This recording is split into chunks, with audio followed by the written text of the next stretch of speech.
திருமுறைகளை சுமந்த வண்ணம் நால்வர் பெருமக்களுடைய திருவீதி உலா இன்று தஞ்சை மாநகரிலே வெகு சிறப்பாக நடைபெற்றுக் கொண்டிருக்கின்றது. நம்மளுடைய அடியார் பெருமக்கள் திருநீரும் ருத்திராக்கமும் ஐந்தெழுத்தும் உயிர்மூச்சாக கொண்டு வாழக்கூடிய அடியார் பெருமக்கள் அனைவரும் 12 திருமுறைகளை தங்களுடைய தலைமீது சுமந்த வண்ணம் நம்மளுடைய தஞ்சாவூர் வடக்கு மாட வீதியிலே இப்பொழுது இந்த திருத்தல பயணமானது திருமுறை திரு உலாவானது நடைபெற்றுக் கொண்டிருக்கின்றது.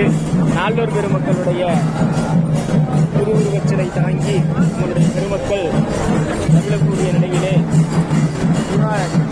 இடையேந்திய கொடியும் மற்றும் கைலாய வாத்தியம் முழங்க இந்த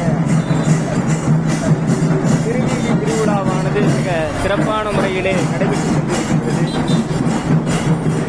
இதை கண்ணூரக்கூடிய அத்துணை அன்பர்களுக்கும் இறைவன் எல்லா வகையான வளங்களையும் நலங்களையும் தந்து என்பதற்காக எல்லாம் வல்ல நால்வர் பெருமக்களுடைய திருவடி